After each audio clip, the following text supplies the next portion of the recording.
দেশের বাজারে চকলেটের রাজত্ব সুপার শপ থেকে শুরু করে অলিগলির দোকানে।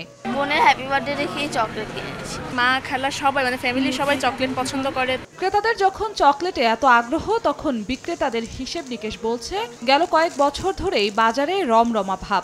বর্তমানে মজাদার এই কনফেকশনারি পণ্যের অভ্যন্তরীণ বাজারের আকার ২,৮০০ কোটি টাকা, যা প্রতি বছর বাড়ছে ২০% হারে। খুচরা বিক্রেতাদের দাবি, বিদেশি ব্র্যান্ডেই এখনও আবদ্ধ বাজারটি। পার মান্থ অন্তত 30 লাখ সাপ আমরা চকলেট সেল করি। বাইরের চকলেটটাই রাখি, দেশি ব্র্যান্ড হাতে গোনা 2টো কোম্পানি মাত্র আছে। অবশ্য দেশের উৎপাদন প্রতিষ্ঠানগুলো বলছে ভিন্ন কথা। এক দশক আগে যেখানে চাহিদার ৮০%ই মিটত আমদানিতে, সেখানে পুরো উল্টে গেছে বর্তমান চিত্র। বাজার সম্প্রসারণে এখন বিশ্বের ৮০টি দেশে রপ্তানি হচ্ছে দেশীয় ব্র্যান্ডের চকলেট।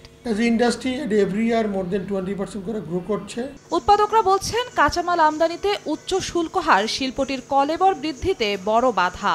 সরকার যদি আমদানিকৃত র মেটেরিয়ালের উপরে যদি বন্ড ফ্যাসিলিটি দিয়ে এটাকে ডিউটি ফ্রি করা হয়, তাহলে রপ্তানি আরো বেশি প্রসারিত হবে। দেশে বিদেশে ক্রমবর্ধমান বাজার ধরতে নতুন নতুন উদ্যোগকে এগিয়ে নিতে সরকারকে নীতি সহায়তা দেওয়ার পরামর্শ দিচ্ছেন অর্থনীতিবিদরা। কাঁচামাল হিসেবে যেটা চিনির ব্যবহার এই শিল্পের জন্য যদি শুল্কটা কমানো যায়, কোকো আমদানির ক্ষেত্রে আমি মনে করি যে শূন্য শুল্কের ব্যবস্থা যদি করা যায়, বন্ডেড ওয়্যার হাউসের মতো করে যদি তৈরি করা যায়, তাহলে হয়তো 100% না হলেও 80% তারা কিন্তু দেশের চাহিদা পূরণ করতে পারবে। কাঁচামাল আমদানি সহজীকরণের পাশাপাশি মূলধনী যন্ত্রপাতিতেও বিশেষ সুবিধার দাবি উদ্যোক্তাদের। জিনাতারা জশোয়া, সময় সংবাদ, ঢাকা।